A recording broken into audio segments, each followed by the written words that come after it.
बिस्मिल्लाहिर्रहमानिर्रहीम। अस्सलाम वालेकुम। NK न्यूज़ के साथ मैं हूं सना हुसैन। चलते हैं खबरों की जानिब। पेशावर हाई कोर्ट का बुशरा बीबी को किसी भी मुकदमे में गिरफ्तार न करने का हुक्म। जस्टिस शकील अहमद और जस्टिस साहबजादा असदुल्ला ने बुशरा बीबी की मुकदमात की तफसील के लिए केस की समाअत की। वकील बुशरा बीबी ने कहा कि बुशरा बीबी के खिलाफ 4 सूबों में मुकदमात दर्ज हैं, लेकिन मुकदमात मालूम नहीं, तफसीलात फराहम करके गिरफ्तार न किया जाए। जस्टिस शकील अहमद ने कहा कि मेरा ख्याल है कि खैबर पख्तूनख्वा में कोई मुकदमा नहीं होगा, जिस पर वकील ने कहा कि जी खैबर पख्तूनख्वा में नहीं, इसलिए यहाँ आई। जस्टिस साहबजादा असदुल्ला ने कहा कि अगर यहाँ कोई केस नहीं तो क्या हम हिफाजती जमानत दे सकते हैं। वकील बुशरा बीबी ने कहा कि कानून और आइन हर शहरी को तहफ़्फ़ुज़ का यकीन दिलाता है। पेशावर हाई कोर्ट ने पहले भी हिफाजती जमानत दी है। अदालत ने नैब और FIA समेत तमाम इदारों से मुकदमात की तफसील तलब कर ली। अदालत ने हुक्म के बाद बुशरा बीबी और राहदारी जमानत की दरख्वास्त वापस लेने का फैसला किया है। मुल्क में डेंगू, चिकनगोनिया और मलेरिया के केसेस में इजाफा। मुल्क के बड़े और छोटे शहरों में डेंगू, चिकनगोनिया और मलेरिया समेत दीगर वबाई अमराज की शिद्दत बढ़ने लगी है।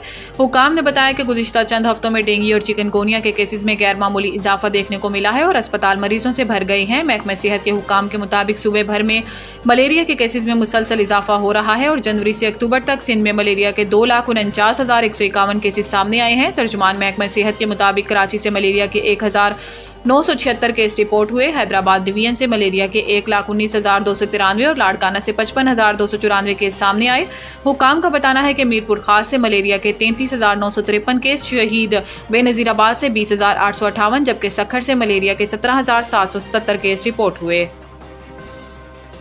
रूस और पाकिस्तान के दरमियान ताउन की वसी इस्तेदाद मौजूद है। वज़ीर आज़म मोहम्मद शहबाज शरीफ से रूसी फेडरल असम्बली की फेडरेशन काउंसिल की स्पीकर वेलेंटीनिया मितोयांको ने इस्लामाबाद में वफ्द के हमरा मुलाकात की और वज़ीर आज़म ने रूसी वफ्द के दौरा पाकिस्तान का खैर मकदम किया और इसे पाकिस्तान और रूस के माबैन पार्लिमानी ताल्लुकात की मजबूती की जानिब एक अहम कदम करार दिया। वज़ीर आज़म ने कहा कि रूस और पाकिस्तान के माबैन मुख्तलिफ शोबों में ताउन की वसी इस्तेदाद मौजूद है, जिससे इस्तिफादा हासिल करके दोनों ममालिक की आवाम की तरक्की के अहदाफ को हासिल किया जा सकता है।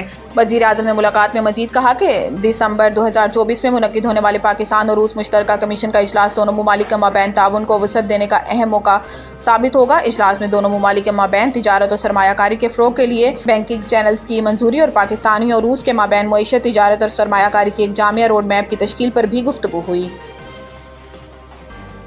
PSX में ज़बरदस्त तेज़ी जारी। सो इंडेक्स 92,200 की नई बुलंद तरीन सतह अबूर कर गया। कराची पाकिस्तान स्टॉक एक्सचेंज में ज़बरदस्त तेज़ी का रुझान जारी है और सो इंडेक्स में रोज़ाना की बुनियाद पर नई सतह अबूर कर रहा है। पाकिस्तान स्टॉक एक्सचेंज में कारोबारी हफ्ते के दूसरे रोज़ कारोबार के आगाज़ पर ही मुस्बत रुझान देखा गया और सो इंडेक्स में 477 पॉइंट्स का इजाफा हुआ, जिससे इंडेक्स 90,822 पर पहुँच गया। कारोबार के दौरान मार्केट में मजीद तेज़ी देखी गई और इंडेक्स 712 पॉइंट्स इजाफे से 90,907 पर जा पहुँचा। कारोबार के दौरान सो इंडेक्स में 1,045 पॉइंट्स का इजाफा हो गया और इंडेक्स तारीख की नई बुलंद तरीन सतह 91,240 पर पहुंच गया।